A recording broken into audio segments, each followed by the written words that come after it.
Thank you so much for being willing to do this interview with us. It really means a lot.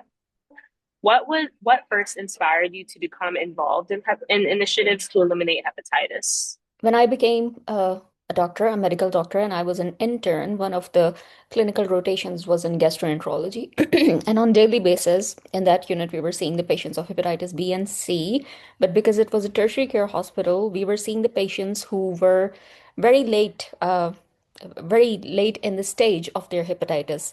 Like they mostly get diagnosed when it's too late. The liver cirrhosis or liver cancer has already happened, and they are beyond the point there that their life can be saved. So all we could do was palliative care, and uh, this was in 2011. So even at that time, we had good preventive measures, and we didn't have direct-acting antivirals at that point, but we still like early diagnosis was very a thing that could be life-saving.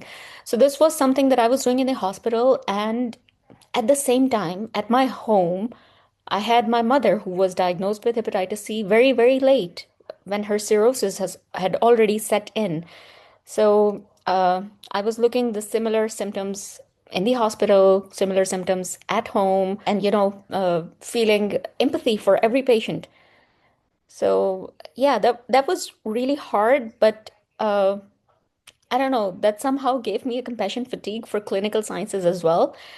But then when I got the chance to work with CGHE when I was a Humphrey Fellow at Emory, I really took this on because I had being like firsthand exposed to it.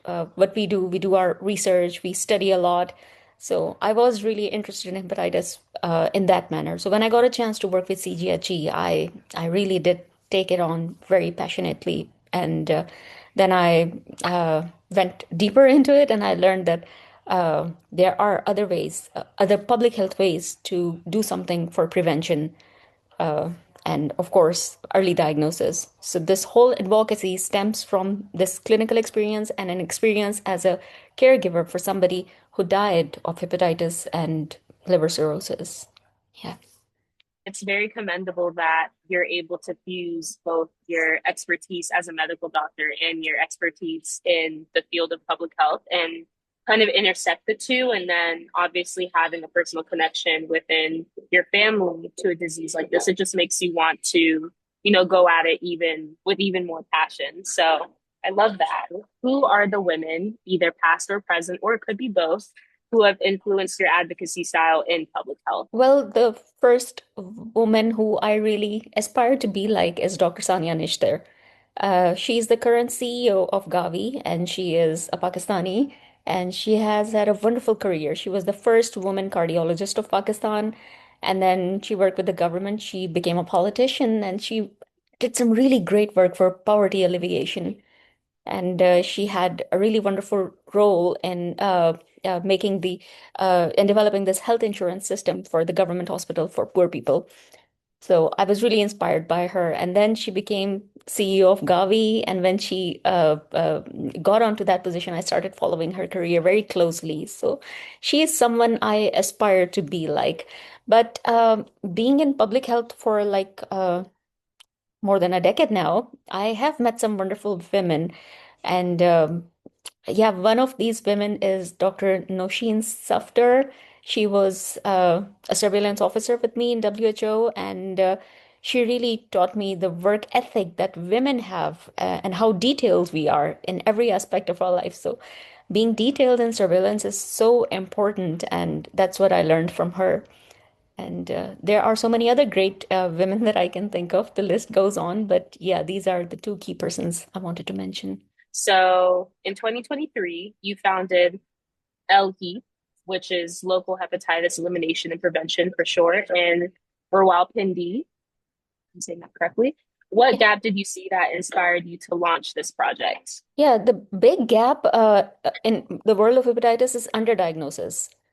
So, underdiagnosis means we usually interact with patients at the time that it's too late. The second biggest thing was availability of preventive treatments, but the preventive services not reaching the public.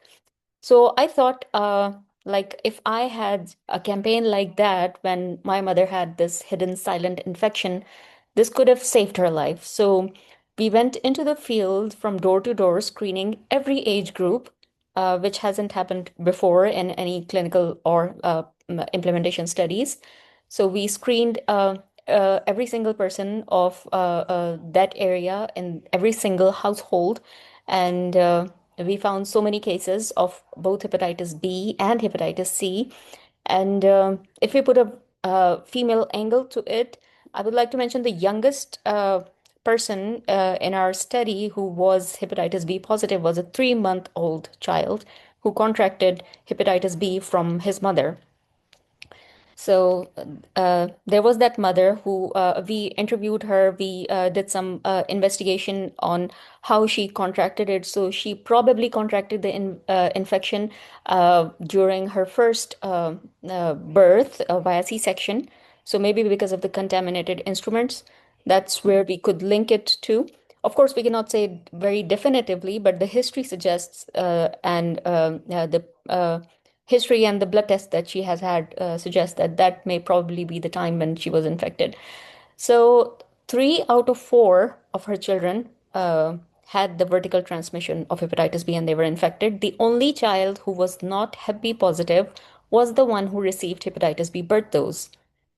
And the remaining 3 didn't receive the birth dose and they were infected. So this was the missed opportunity there. And we tried to address this in our study. And definitely, hepatitis B infection in adults, it's a whole another story. But the vaccination of adults against hepatitis B is something that we need to work upon, that we need to improve all over the world, not just Pakistan, not just in Rawalpindi. So what we did in this project that we started vaccinating the adults who were hepatitis B negative. So we vaccinated about 14,000 people in our cohort. So that was another thing. So taking these preventive and curative services to patients' homes is something that I envisioned and something that I wanted to bridge between the clinical sciences and public health. So yeah, that was the vision for that. Yeah. Yeah, that's awesome. I definitely think that what you just mentioned about the vaccination of over 14,000 people, that's certainly no easy feat. So I just wanted to kind of ask about that a little bit more. Like what were the biggest challenges that came with that process specifically, and over the course of how much time did that I guess you could say project take? So the implementation of the project, where we screened more than 30,000 and vaccinated more than 14,000 individuals, it was just in the span of 6 months because we had about 50 teams that were going from door to door, doing all this work, screening, uh, taking the blood sample for those who test positive on the screening test and those who test negative on the screening test, vaccinating those. So had quite a large number of teams who took on that work, and before the implementation, we spent quite a bit of time in training those teams to be able to do that in the field. Yeah. Awesome. Thank you so much for that. Alrighty. That leads me to my last question for you. You do have some experience within polio eradication campaign work as well. So I wanted to ask, how can lessons from those campaigns specifically inform community engagement for hepatitis? Yeah, the biggest difference in polio and hepatitis programs is funding. As you're already aware that hepatitis receives less than 1% of global funding for public health. And polio is one of the most well-funded programs in history of humankind, even more well-funded than smallpox. So this funding brings in good human resource, and this good human resource actually really works at a granular level, going after every single patient, every single last person who is transmitting polio, testing the environmental samples and sewage for polio. So their work is so extensive and so detailed because they have good finances. So they have a good community outreach. Their workers literally go from door to door vaccinating every single child under 5 years old. So when I designed Project Leap, I took so many lessons from it. The value of reaching the community where they are instead of establishing a health facility and calling the interested people there, going from door to door and establishing this rapport with community is something that is central to disease elimination programs. So this is what I attempted to do.